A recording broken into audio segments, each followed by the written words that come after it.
Thank you. Thank you very much. Good morning, everyone. Dear Minister Harris, dear Simon, dear Irish Research and Innovation community, ladies and gentlemen. First of all, it's a real pleasure for me to be together with you today. And it's an honor to address the Irish Research and Innovation community to launch the new European program that will support our collective efforts for the next 7 years. First, yes, Ireland has a very good starting base as a recognized strong innovator. Horizon Europe arrives at a crucial time when we face climate, social, and economic challenges that were aggravated by the pandemic, and the agreed budget of 95.5 billion euros make it the most ambitious transnational research and innovation program in the world. It covers virtually all disciplines to have a maximal impact and to address emerging threats and future challenges. With your engagement, we can use our innovative capacity to turn the economic recovery more robust and forward-looking. We can direct efforts to enable the twin digital and green transitions and ensuring that no one is left behind. Thanks to the participation from the wider community during the extensive consultations, we were able to define a balanced program around 3 pillars. Very briefly, the first pillar on excellent science includes support to basic research implemented by the European Research Council, the Marie Skłodowska-Curie actions for researchers' mobility, and the resources to continue developing world-class research infrastructures. This is a part of the program with a strong contribution from Ireland. Under Horizon 2020, Irish researchers applied for 99 European Research Council grants, and over 600 Irish organizations have been involved in projects financed under Marie Skłodowska-Curie actions. The second pillar, global challenges and European industrial competitiveness. These are two important aspects for the green and digital transitions. It will cover 6 thematic clusters, such as digital, industry and space, or climate, energy, and mobility. We set ourselves the goal of 35% of Horizon Europe dedicated to climate objectives. We'll also increase the investment on digital with respect to Horizon 2020. The third pillar, the pillar of Innovative Europe, will promote breakthrough innovations and foster their deployment on the market, again, in the idea to deliver more impact. The European Innovation Council will encourage the development of radical innovation by, for the first time, providing venture capital style funding directly to startups. The EIC pilot was a success, resulting in beneficiaries receiving almost 5 billion euros from external investors, and 40 startups managed to get a valuation over 100 million euros. For instance, it has funded projects such as Enhance Player that uses artificial intelligence and deep learning to automatically increase the resolution and quality of videos on consumer devices, drastically reducing the network loads. We have also included a part to widening the access to excellence in all countries, in particular those not yet participating a lot in the program, encouraging them to carry out the necessary reforms in order to reduce the innovation divide. And let me now say a few words on a new instrument in Horizon Europe, the research and innovation missions. Missions will focus on ambitious, time-bound and achievable goals in strategic areas such as cancer or adaptation to climate change, healthy oceans, climate neutral and smart city, healthy Earth. And through these initiatives, we want to create portfolios of actions and projects with wide engagement of the research community in multidisciplinary settings that can foster synergies with other programs such as cohesion funds. Our willingness to achieve more impact through Horizon Europe is also behind the strategic use of the research and innovation partnerships involving our industry.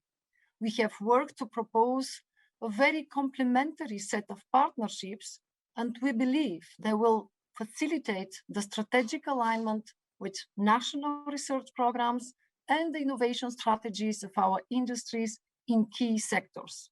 So my main message today is really to ask your support and your engagement. The pandemic affected also the research community, and it is now urgent to rebuild the collaboration networks involving researchers from all the European Union. It is so stimulating sharing ideas and trying together to advance our knowledge. Your extended collaborations are a great mechanism to create jobs that are more qualified and contribute to the European cohesion. I'm sure that Irish researchers and innovators will participate with great success and deliver their best in this program. I count on you. Together, we can unlock the innovation potential from Europe's incredible joint research and education capacity. Finally, I invite you to share your views in the way forward during our 2021 edition Research and Innovation Days on 23rd and 24th of June. So thank you very much for your attention, and I wish you a very successful event. Commissioner, thank you for joining us this morning, and hopefully in the near term we'll be able to welcome you to Ireland to meet our research and innovation community when things are in a different place. You're much obliged. Now, if I'd like to pass on to our second launch speaker, our own Minister for Higher Education, Research, Science and Innovation, Simon Harris, TD.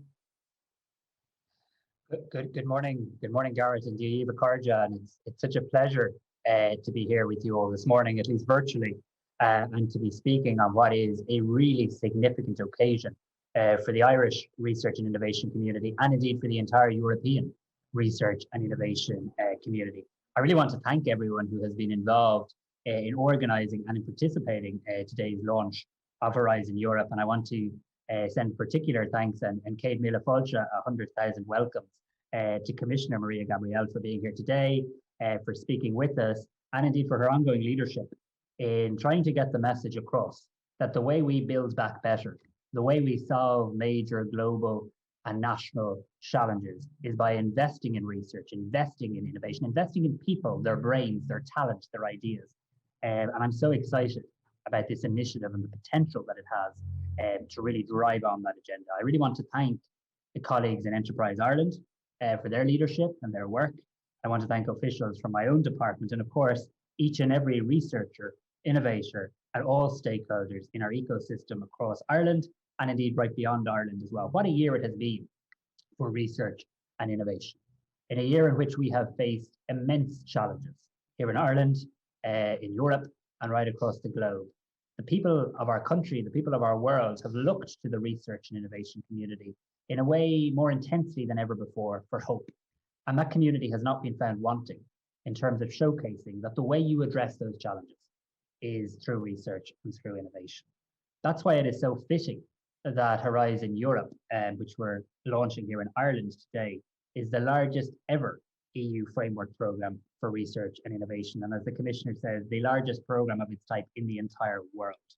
The size of the programme, the work which has gone into designing it, and the ambitious scope of areas that it covers presents an unmatched and unparalleled opportunity for the research and innovation community to apply for funding in order to bring about significant change, discovery, and progress across such a wide variety of areas. It is, I think, an appropriate occasion in which we can reflect with a great source of pride upon the previous 7 years of Horizon 2020. And in a similar fashion, it's very exciting to think of what the world will look like 7 years from now, when Horizon Europe and €95 billion worth of investments have been concluded. I cannot overstate the symbolic importance of today's event for our country. And you don't need to take my word for it. The fact that more than 2,000 people have registered to attend this event in Ireland is a sign of the hunger for information and the hunger and enthusiasm to be involved in this exciting programme. The number of participants demonstrates in a very real way the interest and the commitment of Irish research and innovation communities to the framework programmes. Today's event marks the continuation of Irish involvement in European research and innovation which to date has been, by any yardstick, significant. But it also marks the beginning of a new era. It's not just a continuum, it's a new era for research and a new era for innovation in Ireland and for all of the countries and all of the region participating in this programme. The COVID-19 pandemic has been a watershed moment for all of us, and for many reasons. But one universal thing it's done is it has shone a blinding light on the importance of research and innovation. The public have seen it, and once they've seen it, it can never be unseen. We have seen very clearly the vital contribution actors in this sector make to society on so many different levels: healthcare, communication, ICT, education, across the humanities. And we need you, and we need to let you know that Horizon Europe is here to give you what you need to help us. Ireland has been a very active and proud participant in all of the framework programmes to date. In Horizon 2020 alone, we have so far won €1.09 billion in funding, and this is before all of the final numbers from the final calls have been included. This figure also excludes figures from the Innovative Fin programme. Our success rate of 14.91% in Horizon 2020 is above the EU average of 11.91%.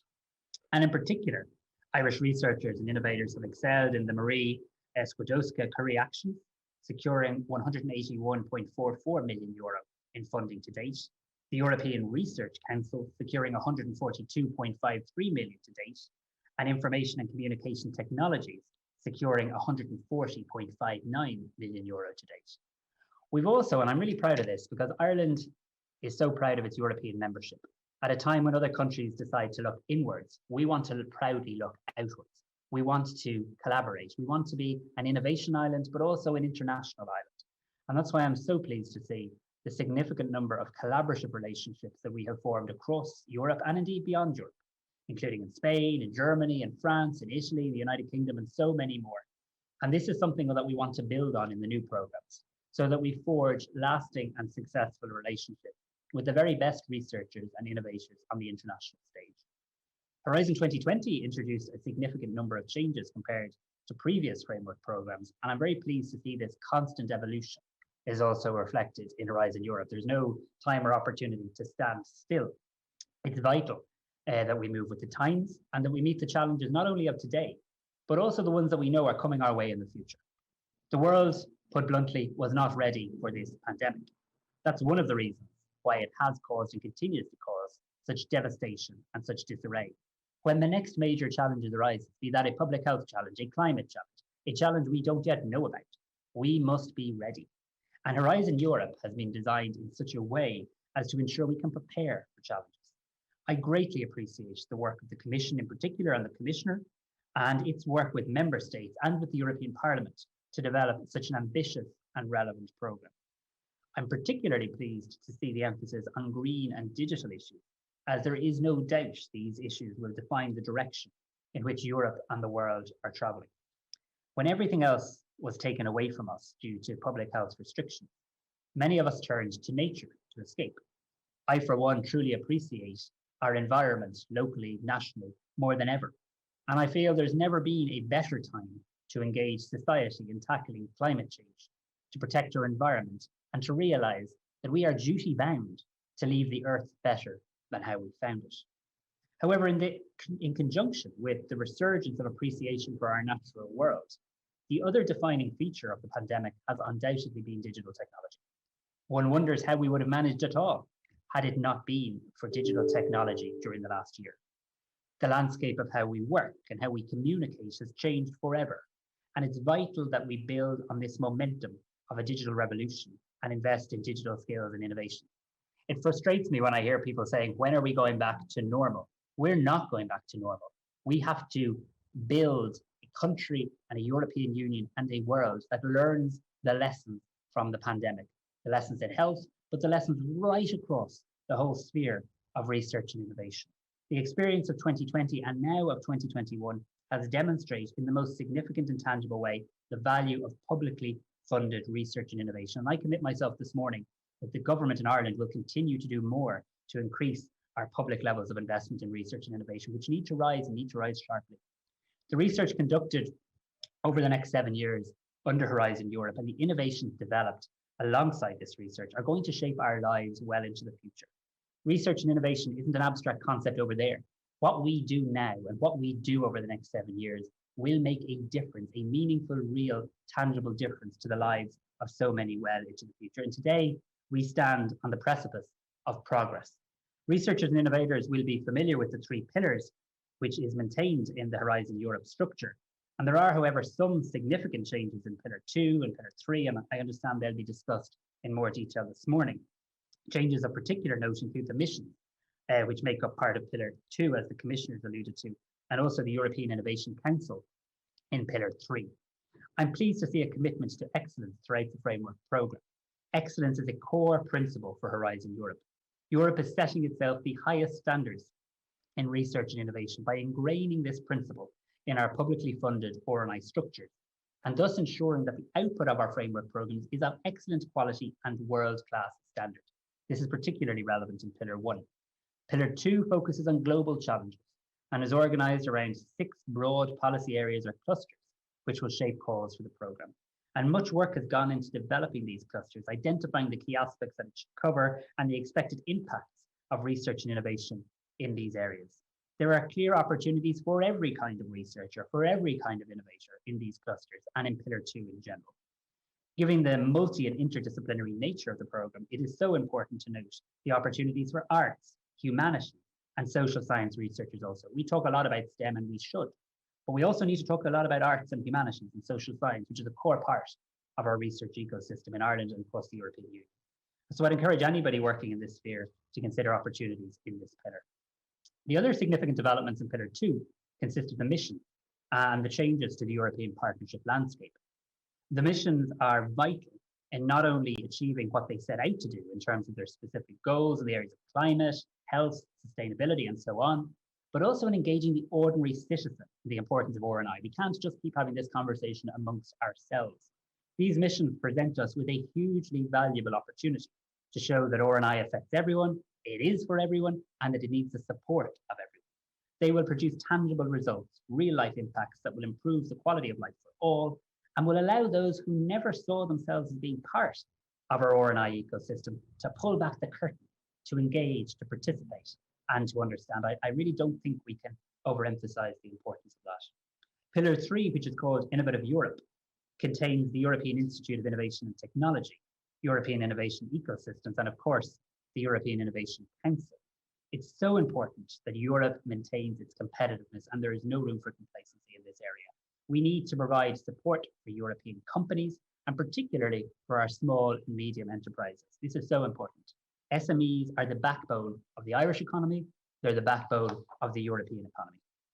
So I say to you today, if you're considering applying for funding under Horizon Europe, which I encourage everybody to do, then it's so important to engage with the National Support Network early. Today not only marks the launch in Ireland of Horizon Europe, but it also marks the launch of our new Horizon Europe website, at which you'll find information and contact details of the support network, horizoneurope.ie.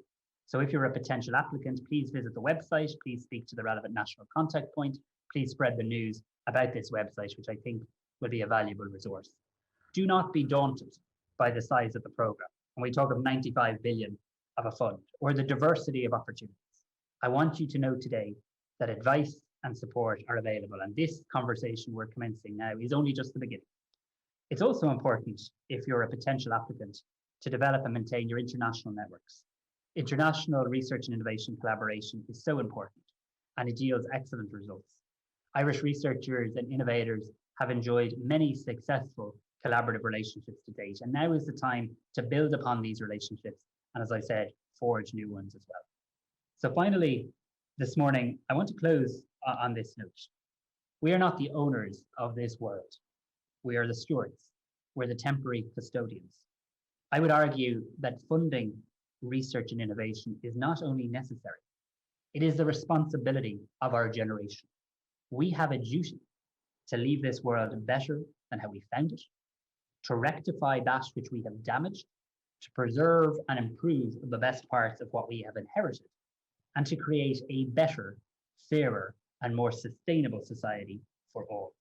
Horizon Europe is a key in achieving these aims. To all applicants, to Horizon Europe over the next 7 years. I wish you the very best of luck. We look forward to traveling this journey with you, and we're so excited about the destination we can reach together. We're counting on you, no pressure, but there's a social contract. We support you as you go. We are in this together, and if we get this right, and we will, it will be transformational for our country, for our European Union, and for our world. Thank you very much. Minister Harris, thank you very much for joining us this morning and for your words there. And I think as we move on to the next topic, we're very much going to be talking about how we manage our inheritance and what we do going forward. So thank you very much. And also thank you for launching our website this morning, horizoneurope.ie. I really appreciate it on behalf of the NCP network. So I'm going to be joined now by Kevin O'Connor from UCD and the Beacon Centre, and we are going to talk missions. And as the Minister and the Commissioner highlighted, the missions are a key part of the new programme, and they are a new innovation. And I suppose there's a lot to learn about what they are and how we can maximise our participation and what impact they're going to have. So we invited Kevin along here today because he is on the mission board for, for adaptation to climate change, including societal transformation. And we thought he might be able to tell us and explain to us a little bit more about how this approach is going to work.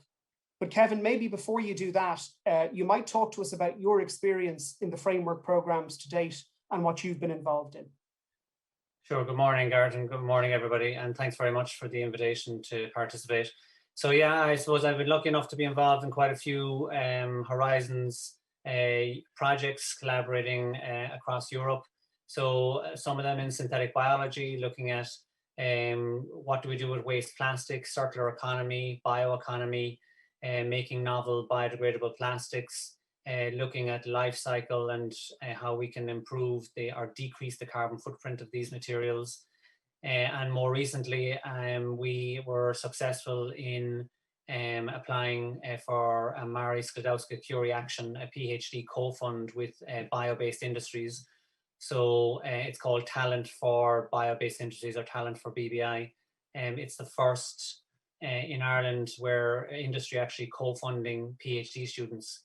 So I suppose what you spoke about earlier and what the Minister spoke about, increasing your European network is so important because you get to meet these cutting edge scientists right across Europe. You get to meet the industries. And what they have been saying to us is that, we need industry-ready PhD graduates. It's great to get an academic-ready PhD graduate, but when they come into us, they don't know about scaling technologies. They don't know about the innovation process, about intellectual property, about writing business plans. So we put all of that into our co-fund. And I want to acknowledge, you mentioned at the very start of this session as well, Enterprise Ireland offer coordinator support grants, etc. And we were enabled by that because we got in a very good consultant who understands the Mary Skłodowska-Curie Action application process very well. And that's really critical to know the right people. And she really brought our grant application up a notch because of her understanding of the system. So I suppose I'm very lucky. I've been involved in a lot of Horizons in Horizon 2020 applications and even programs before it. And I think, yes, as the Minister said, it's daunting getting involved in these things, but get involved as a partner first, learn the tricks of the trade, and then start to become a coordinator. And it is worth it. It's a fantastic experience. So Kevin, yourself, as I've said, are on the Climate Change Mission Board, and also from an Irish perspective, Peter Heffernan is on the Healthy Oceans Board as our two representatives. But as we kind of dig into this agenda, I suppose much of the discussion and debate around the development of missions was framed by Mariana Mazzucato, the UCL academic from the Innovation and Public Purpose Institute.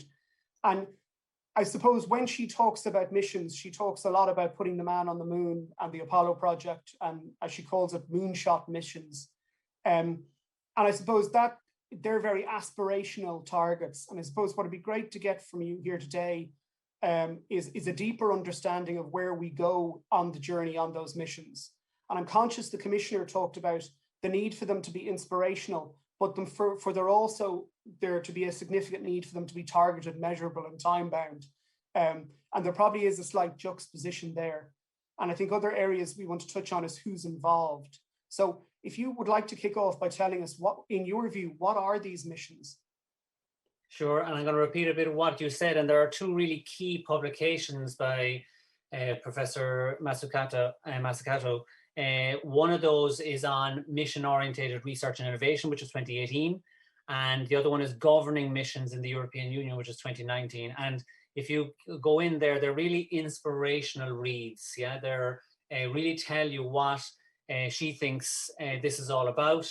And I think the mission is being true to those documents. Yeah, so it's about putting innovation first. So I've said this, and it may not be the most popular thing to say, but the missions are about innovation supported by research identifying the gaps. So in essence, it's a big I and a small R, but the small R is still incredibly important. Because if you're going to have a pathway to sustainability, if you're going to have a pathway to healthier oceans and others, you need to have the research in order to enable that to happen. So it's about innovation, it's about outcomes, and how does that impact economic development and economic growth?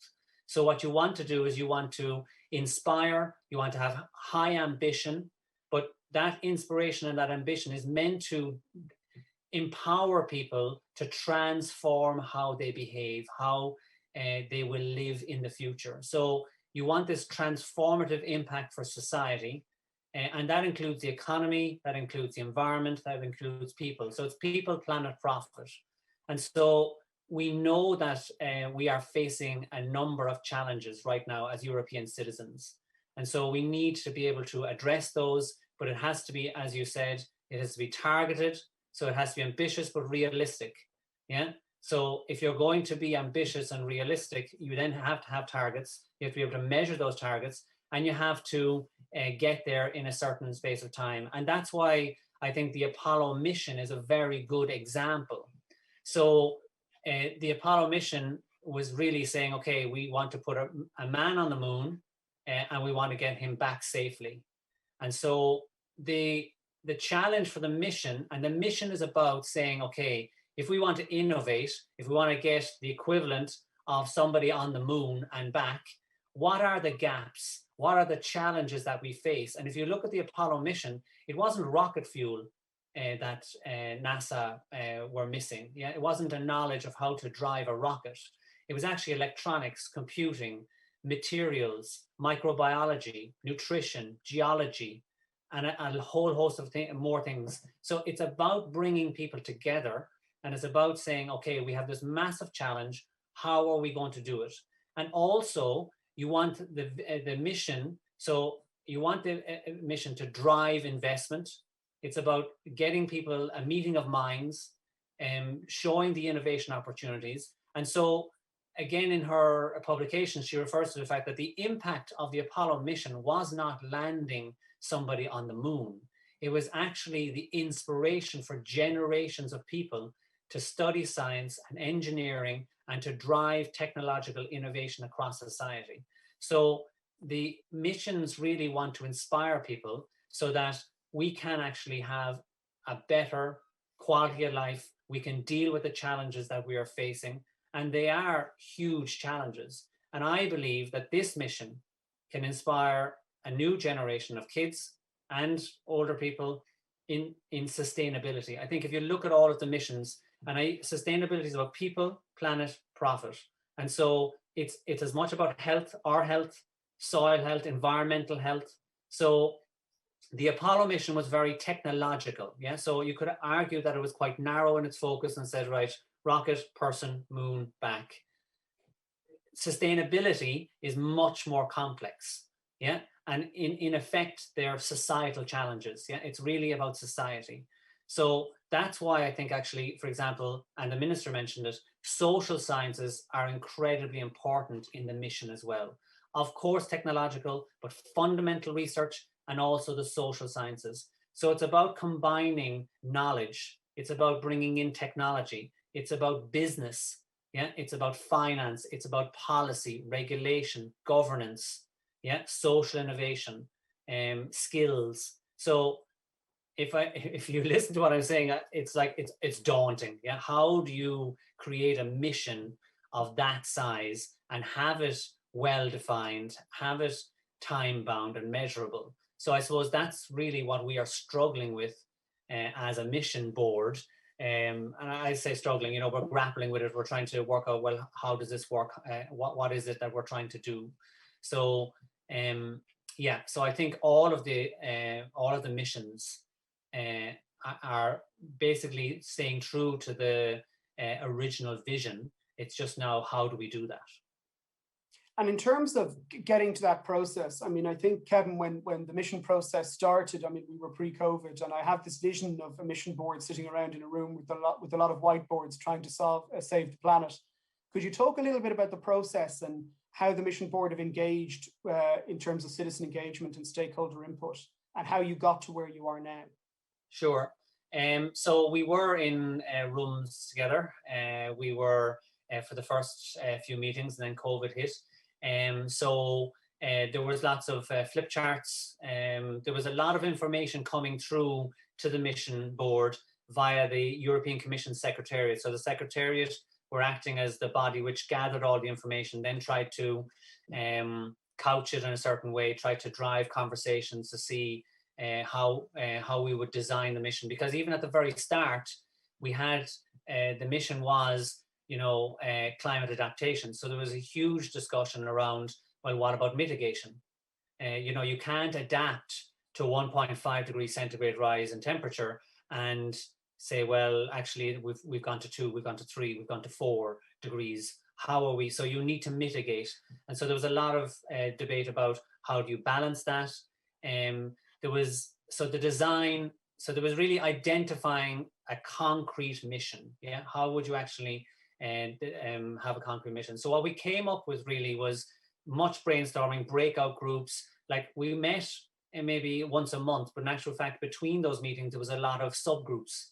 There was a lot of going out to member states. There was a citizen engagement. Once COVID hit, that became much more difficult. Yeah, so that was really a challenge. I think the citizen engagement didn't take off like we wanted it to because of COVID. Yeah, it was incredibly difficult to organize. We had some online events, etc., but they just, you know, like today's event, it would be a lot better. It's not the same. Yeah, it would be so much better. Those coffees over the conversations over coffee, etc. You know, the personal engagement, you can't beat that. Yeah. So, and people's passion and people's just their body language, you know, it just you miss all of that. So what we looked at really was the process. You know, we talked about mitigation and adaptation, how you balance that. We talked about resilience. So what we don't want is adaptation where we're not thriving. We must use this as an opportunity. And I talk specifically now about the mission for climate adaptation. Yeah, so climate change adaptation and societal transformation. So it's really about resilience. It's about societal transformation. How do you empower people? So we talk very much about communities and empowering people to lead. So we are very much about a bottom-up approach. And that was very clear. There was real consensus on that from the board at the very beginning, that if you, like I've talked about this before, you know, is it a Eurovision of sustainability? Do you want countries saying, you know, we have great ideas about sustainability, we understand our critical risks, we want to have a mitigation and an adaptation program? So we looked, and like, you know, I would really, and I've been pushing it a lot at mission board level, to drive competition, to allow communities to come up with their proposals, to work with researchers, to work with industry, to work with innovators, practitioners, all come together and say, you know, we can do this, we can address this challenge. So you have a mini competition in each country and get people motivated. And what you do is, even if you don't win the competition, you still now have got these people working together, and they will go after further funding, and there will be other opportunities. So, and I think that's what the mission is about. It's inspiring people to take the lead and to be empowered, to be supported. The minister said that, you know, it's a partnership. We want to support you. So when we looked at things, then we also looked at, well, what affects people and their lives. Yeah. So what are the critical risks to their quality of life? And so there are life support systems that we take for granted. Yeah. And they're things like natural capital, rivers, forests, water, air, access to food, health. Yeah. And there are extreme events as a result of climate change that affect that affect our infrastructure, that will impact on our health, that will impact on the quality of water, air, or access to food. So we think the mission should address critical challenges that people face in their daily lives. Yeah. And included in that are the vulnerable.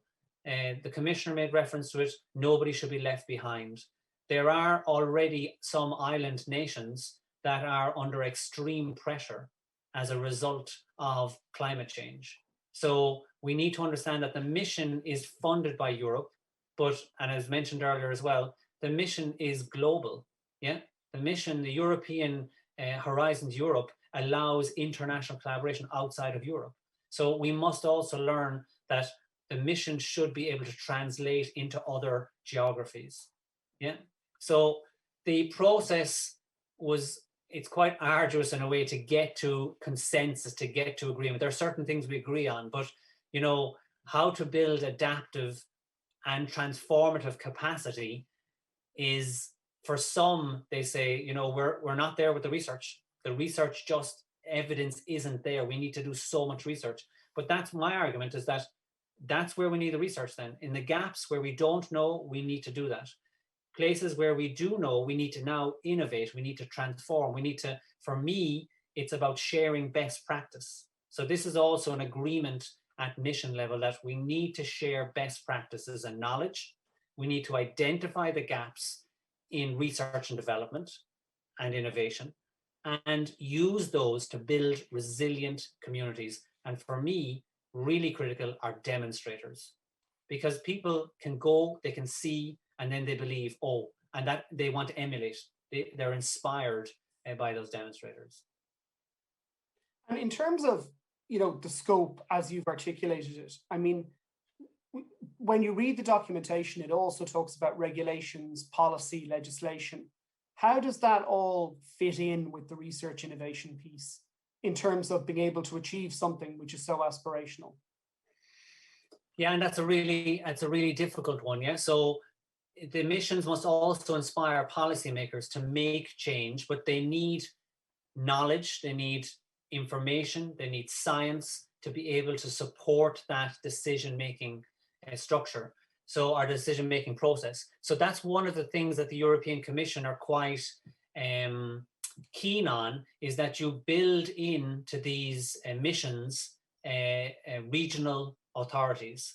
So you look at regional policymakers, and you try to make sure that they're involved in the mission, in the rollout, in the engagement with practitioners, in the cooperation, so that they understand what's going on the ground. They can empower what's going on the ground. So, but there's a bit of a push and a pull here, because some will argue that the communities of practice on the ground can actually best inform the policymakers of what is needed. And then the policymakers can then make the decisions with the support of science, with the support of social sciences, etc. So rather than saying we'll give the decision-making to the policymakers initially, you actually empower the actors on the ground to work with policymakers so that it can really build better policy. Yeah, but there is a bit of a tension. The mission board is really pushing bottom up, from the complete bottom. The commission is looking at it saying, well, okay, that's great, but this could be chaos. Yeah, it could be lots of things going on. And how do you cocoon all that? How do you shepherd all of that so that we really get the policy change? Yeah, so. And I think just for the audience here today, which is obviously drawn from both the research and innovation community, you made that point about it being a big I and a small O. Can you elaborate a bit on that? Yeah, so the commission on the first day of our mission said, this mission is not about research. Yeah, and they made it very clear. This mission is about transforming society. So it needs action on the ground. It needs innovation. It needs to change how we do things.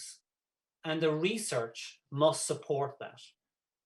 So I think the big I is because you absolutely need people, the practitioners, industry, the communities. And remember, it could be a community, we talked about that, it could be communities that is a small village, or it could be communities of insurance brokers who decide, you know, we want to actually have support sustainable practices.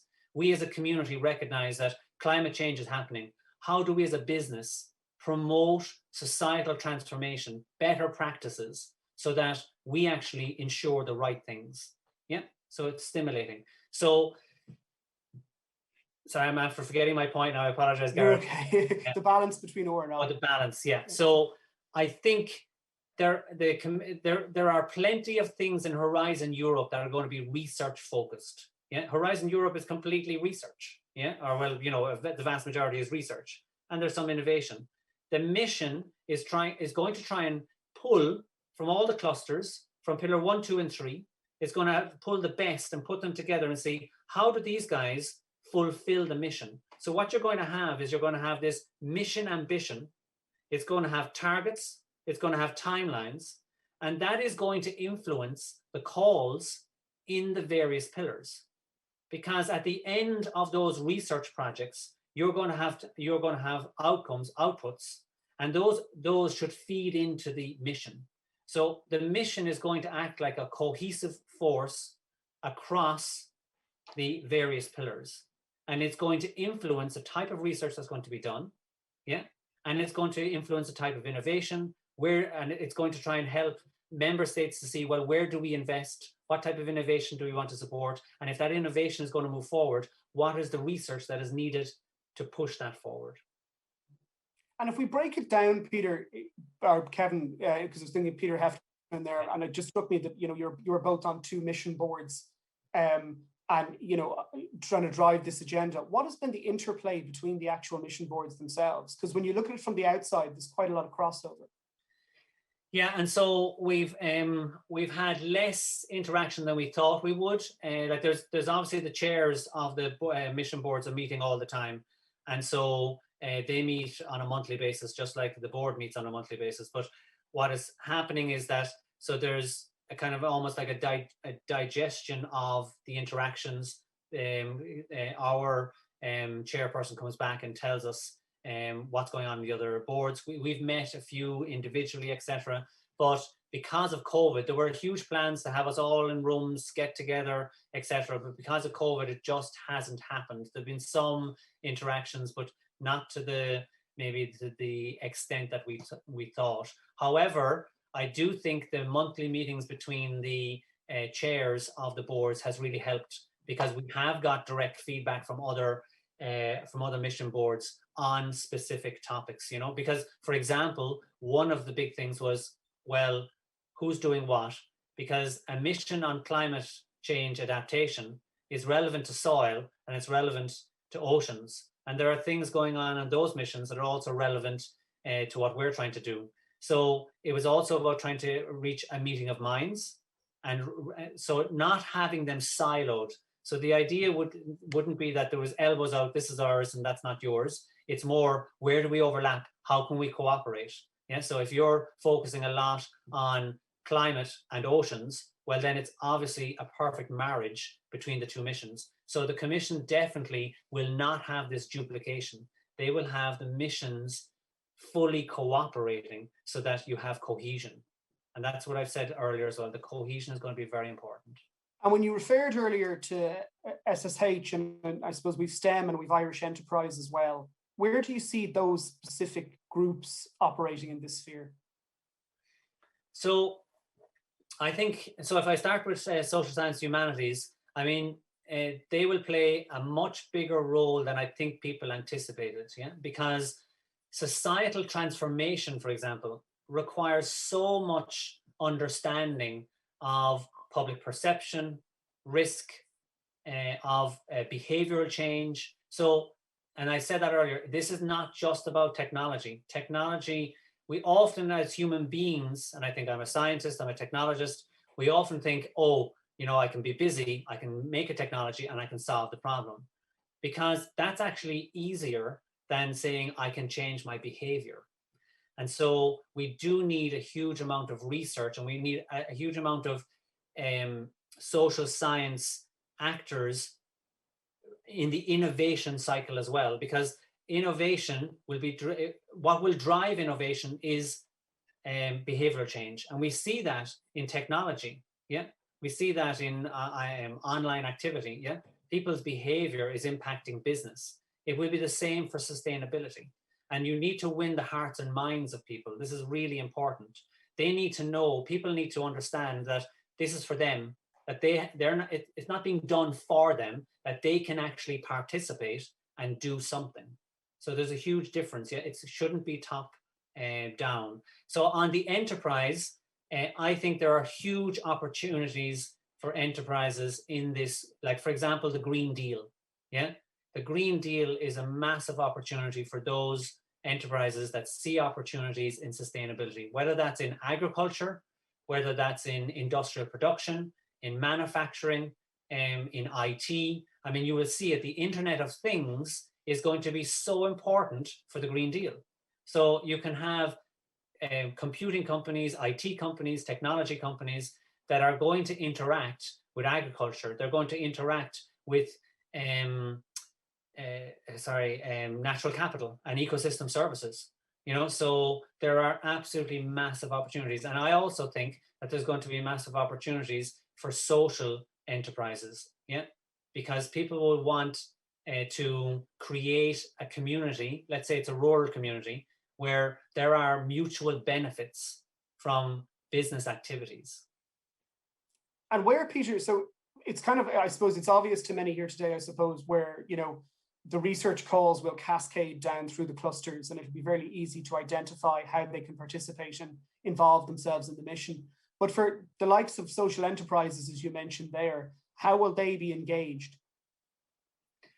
And I don't have a straight answer for that. I think social enterprises will, like any other enterprise, they will go, they will apply for funding with researchers through the normal calls, yeah, through, for example, Pillar 1 or Pillar 2, really. I think Pillar 2 and Pillar 3 is where you're going to see a lot of that. Pillar 1 is really about the, let's say, fundamental science, the European Research Council, things like that. So I would see it more in Pillar 2 and Pillar 3. Yeah, and I actually think there are opportunities. I know, for example, I've been involved in the BBIJU, the Bio-Based Industries Joint Undertaking, and now that's CBE, or Circular Bio-Based Europe. Definitely there are going to be opportunities opening up there for the social enterprises as well. Because if you look at the evolution of that program, it was so industry focused at the start. And now it's moved towards farmers, foresters. There's now an advisory board into that public-private partnership from farmers and foresters. That says to me that the social aspect of this is growing. So I can see it even in when the last round of applications into the BBIJU, the social enterprise is growing. It's not big, but it's definitely growing. And I suppose from a question perspective, coming near to the end, what would you say in terms of regions? Are we going to be competing as Ireland for funding, or are we going to be integrated with another region, or will we be broken down kind of into regions within Ireland, twinning with other areas? Yeah, so I suppose as a mission board member, I have been trying to push it for member state level, and maybe that's my bias, but I think Ireland is a perfect size. We've said this before, we're small enough to trial, we're big enough to demonstrate, and I really think we have an all-island opportunity as well.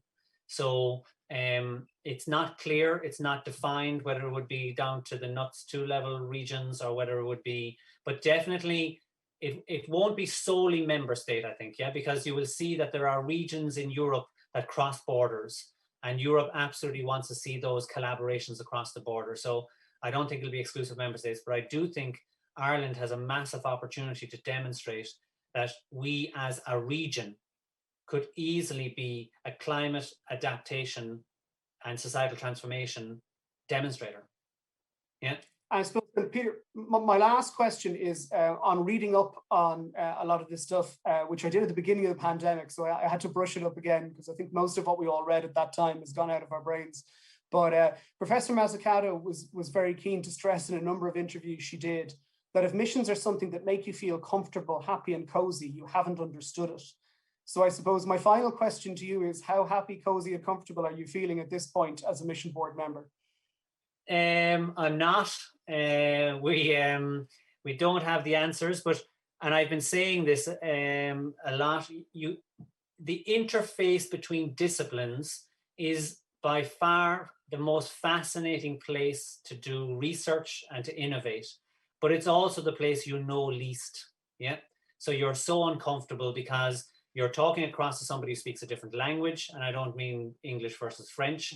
I mean a different discipline. And that's why, again, you look at the social sciences. There are social scientists on the mission board, and how they approach a problem is so completely different to how I approach it as a scientist. So we're not there yet as a mission board, actually. Yeah. So we know that this is a massive task. So I think she's right. You have to be uncomfortable. You have to be like scratching your head going, how the hell are we going to do this? Yeah. How is this actually going to roll out? So this is what we're struggling with at the moment. The how we got through, or the what actually we got through. The how now, the implementation plan, how does this feed into Horizons Europe, into the clusters? How big is it going to be? How are they going to be gelled together? Will they have to work together across projects? Yeah, all of that is still undecided, and that's uncomfortable. Yeah.